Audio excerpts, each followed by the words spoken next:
I was so prepared to hate Warrior.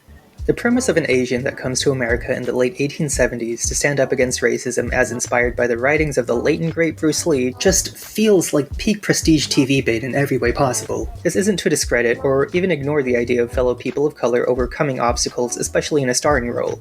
If anything, I'm just tired of such insisting it's a means to spotlight POC experiences when the true intention is almost always to pacify that persnickety little devil known as white guilt. He was beating on two citizens. You, get the other one. You will not get the other one.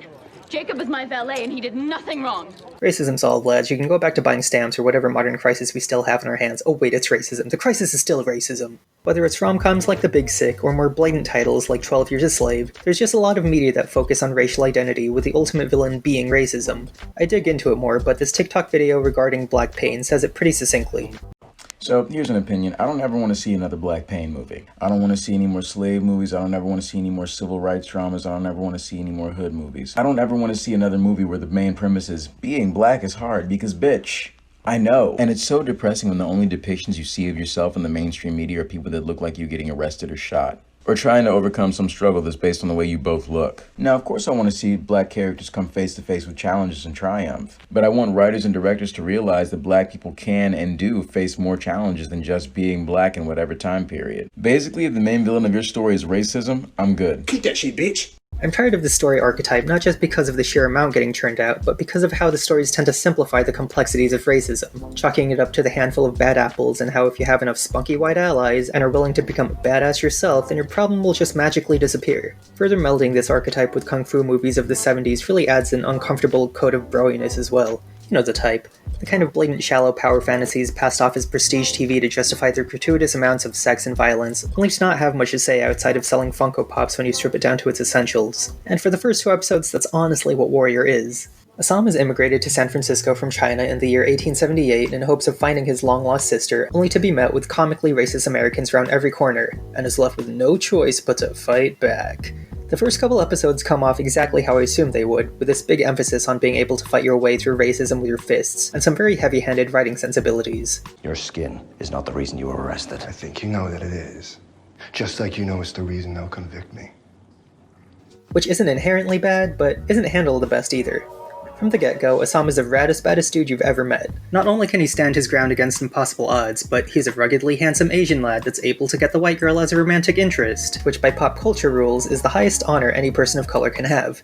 It's played so straight to the point that it comes off like a first draft of some 12-year-old's fanfiction. Like, gee, Billy, write in how your mom apologizes for grounding you while you're at it. So to backtrack a bit, this concept was originally pitched by Bruce Lee in 1971, only for Warner Brothers to straight up steal the idea and rebrand it as the show Kung Fu with David Carradine as the lead, with Lee left uncast and uncredited. Assuming that a lot of the same ideas from Lee's pitch were retained for Warrior, the ideas are honestly pretty radical for the time. A primarily Asian cast, a white love interest, a public admission that America could even be racist on such a large scale. The real problem lies in how closely the modern staff wishes to adhere to these blueprints. When you're essentially creating a Bruce Lee project posthumously, there's gonna be this inherent need to stick as closely to his original pitch as possible, lest you dishonor his good name. The problem here is that entertainment has evolved in the time since the show was first pitched, with some radical ideas starting to rust over time. Like racism's bad, Bruce Lee? Yeah, tell me about it. What complicates a lot of media as created by people of color is that audiences want to box them into either one of two categories. Either they must be framed as this vehicle to spotlight exclusively people of color in this powerhouse move of insert race here excellence, or they be one of the endless supply of racism bad stories. People don't like thinking of non-white media, especially those starring Asians, to fall into any other category, and to a degree you can't blame them since companies don't have the best track record of greenlighting anything besides these types of media from people of color. You can't just be a movie that happens to star Asians. You have to be the movie that liberates Asians from the stronghold grip that is decades of oppression and whitewashing. You need to be the Asianiest Asian movie that ever did Asian, because heaven forbid your work be judged on the merits of story alone. Remember in Black Panther how it kinda felt jarring whenever it showed Agent Ross because the movie prioritized black excellence? Similarly, in Asian excellence works, white characters are tertiary at best, spotlighting a majority Asian cast because, for real, when was the last time you saw that in an American production? And yet 3 episodes into Warrior, the sheer amount of scenes featuring solely white people made me realize Asian excellence wasn't the show's aim. At least, it wasn't in the way that we're used to. See, while Warrior's focus is on the Chinese experience during the late 1800s, the narrative is impossible to isolate to Chinese characters alone.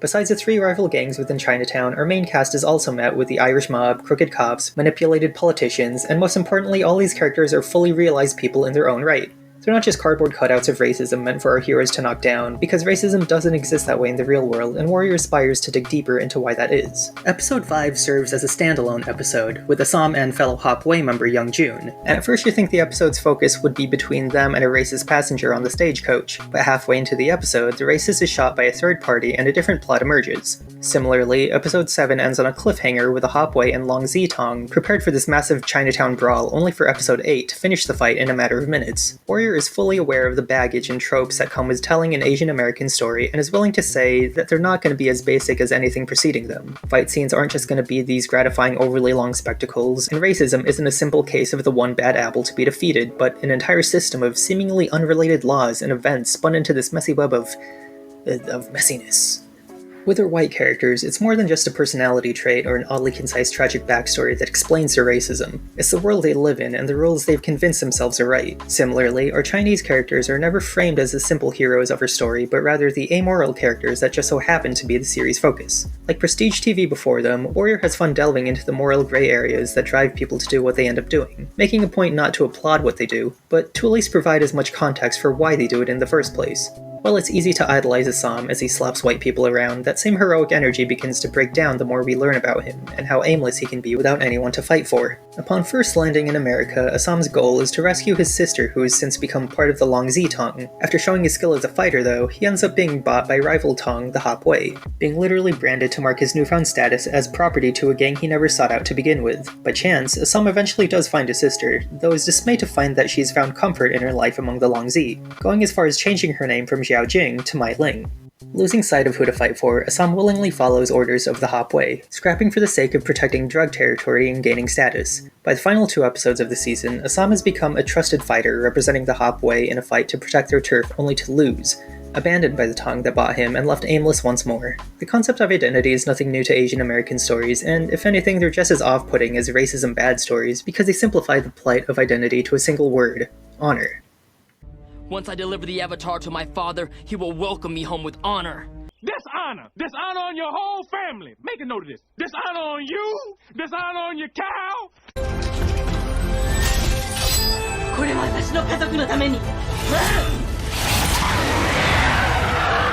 This whole idea of honor and deep ties with family aren't necessarily bad, but they've reached a very stereotypical territory, especially when it comes to telling Asian stories for some reason. Like if you have an Asian character arc, people just immediately assume they've been disgraced and their arc is to gain back their honor, which is novel maybe for the first 10 years of American pop culture and afterwards just feels trite and borderline offensive with how synonymous they've made it with Asian specifically. So to have Warrior not only make a point to avoid words like honor and disgrace in favor of a much more nuanced take to Assam's character journey was a welcome approach, even if the arc itself does water down to what's my identity within the context of America. Throughout Warrior's first season, Assam slowly learns to accept and define himself, not through what he himself can accomplish in the short term, but how his changes can affect those lifetimes from now. One day I'll show you.